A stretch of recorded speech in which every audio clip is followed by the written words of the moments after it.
All new students, gather your preferred weapons, your school uniforms, and wait for the notification to disembark.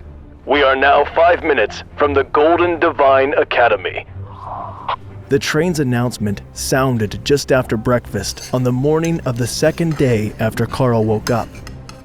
He packed the snacks he had obtained in advance from the train's kitchen into the provided backpack along with the spare uniforms and shoes, then put on the black metal clawed gauntlets and hung the short sword from the scabbard at his hip. There was no rule saying you couldn't prefer more than one weapon, and the guards hadn't mentioned it when they saw him practicing in the room that way, so it should be all right. The cook and the guard had both mentioned the walk into the academy on the first day after he woke up, so the train wouldn't be stopping at the gates. This was probably some sort of test, either to see how the students would solve a problem or get along, or some nonsense, Karl decided. But whatever the reason, he was packing lunch. As expected, the train came to a stop about 1 kilometer from the academy, at the far end of a grassy field with a few well-maintained hedgerows along the way. This is your stop. The last bit is up to you. I will see you all in the academy tomorrow after the train is cleaned and repaired. A slender man in a guard uniform announced. The students mostly stood by their open doors with looks of confusion, but Karl walked out into the hallway and stepped down from the train to take his first breath of the clean country air. Without all the dust from the mines, it smelled strangely like trees and flowers here, and he could feel the power of the academy in the distance, like a tingle in his bones, warning him that it was something abnormal, something magical. The first student out was like a beacon to the others, and slowly the new students started to leave the train, mostly still exhausted from practicing their new skills and a lack of sleep. But the sun was directly overhead in the sky, and sleeping under the scorching morning sun wasn't going to be easy. The slender man in the guard uniform stepped in front of them again once everyone was off the train, and raised his voice to address the crowd. Welcome, everyone, to the Golden Divine Academy. As a special welcoming gift to all of our new students, we have prepared the traditional walk across the grounds to the front gates for you. Every year, the new arrivals make this trip, entering the gates as awakened elites to begin their new lives. Now, it is your turn, but be warned, the grasslands look empty, but that isn't always the truth. He wasn't lying. Karl could see that the train tracks circled the academy at a distance of roughly 1 kilometer, passing through these grasslands, a large portion of forest, and even through a swampy bog around a river. They must drop every group off at a different point, so they could watch them come into the academy. It seemed like a strange tradition, but when he looked out over the field using supervision, he could tell that there was a huge population of earth mice, a common grade magical beast with incredible digging skills, and the ability to throw small stones using magic.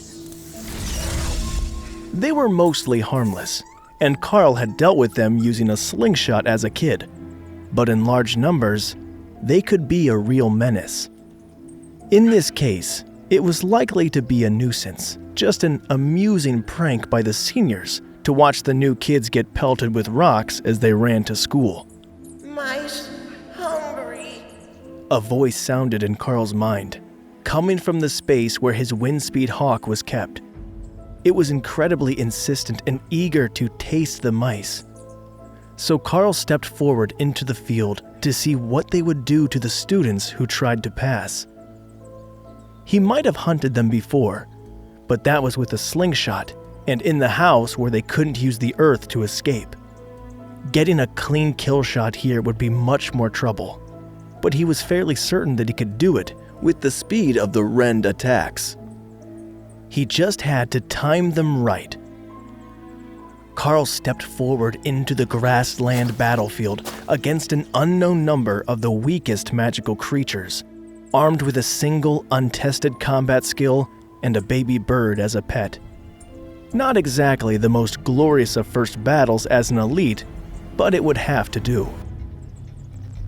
The response to his invasion of their territory was immediate, and the 4-inch-long earth mice began to hurl rocks at Karl, highlighting their position and making the starving hawk in his beast taming space go insane with desire. A flick of his fingers, and 4 sharp red energy arcs flew out into the battlefield, taking out one of the mice before it even knew there was a danger, and then the other hand took a second. Supervision really was a remarkable skill for both eyesight and hand-eye coordination. His second attack hit a mouse as it was attempting to go underground to evade, and then his third reached its target as it tried to run. Karl jogged forward and picked up the bodies, then moved them into the taming space for the hawk to eat before continuing on toward the academy under greatly reduced levels of attack from the earth mice, who had sensed the presence of a predator in their midst and began to target the other students.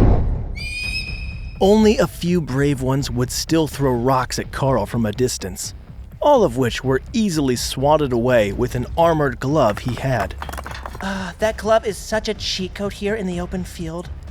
A dark-haired girl with a wand in her hand complained from directly behind his back. You're a mage, a real magic user? Why don't you just blast them if they throw rocks at you? Karl reminded her after seeing the magical casting device. And pass out again in the middle of the field? I'm not sure if you're aware, but magic is hard. I can only cast like 2 or maybe 3 spells before I collapse from exhaustion. The girl complained. That was what had happened to Karl the first day as well. But once he got a bit more used to it, the consumption seemed not to be as bad. Just stay behind me then, and undo your coat so you can hide your head. Earth mice aren't smart, and they won't target your face if they can't see it. The girl advised Karl,